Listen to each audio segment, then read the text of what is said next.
తిరుమల కొండపై మొట్టమొదట నివసించిన మనిషి ఎవరో తెలుసా? 1000 ఏళ్ల క్రితమే వెంకటేశ్వర స్వామికి అభిషేకం కోసం 8 కిలోమీటర్లు నడుచుకుంటూ వెళ్లి పాప వినాశనం నుండి నీళ్లు తెచ్చేవాడు తిరుమల నంబి. ఒకరోజు అలాగే నీళ్లు తీసుకుని వస్తుండగా వెంకటేశ్వర స్వామి వేటగాడి రూపంలో వచ్చి, నాకు చాలా దాహంగా ఉంది, కొంచెం నీళ్లిస్తావా అని అడిగాడు.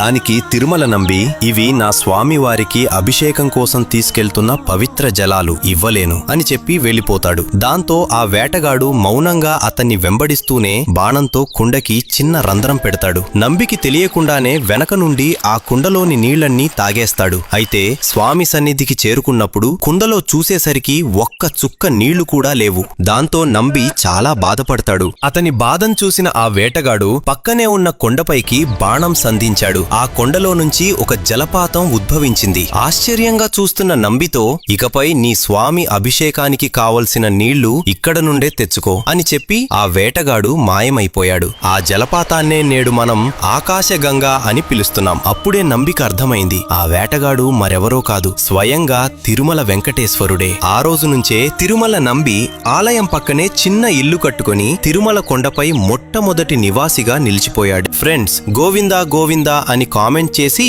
ఛానల్ కి సబ్స్క్రైబ్ చేసుకోండి.